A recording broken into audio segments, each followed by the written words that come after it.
Let's talk about pool bonding for a second. You have to have a number 8 bare copper wire, continuous loop, hooked onto 4 points of your pool, and a water bond, at least one. We bond both skimmers through the skimmer on our water bond.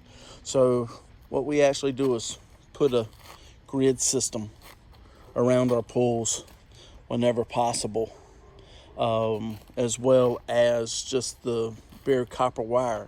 The other part is where we hook onto our bonding from inside our shell.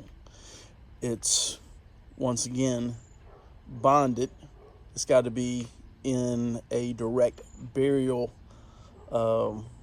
lug, as you can see on the right hand side, and then we have the connector over here on the left. As you can see, we also flag and paint all our locations, so when the inspector comes, it's easy and definite for him to see, or I should say him or her to see.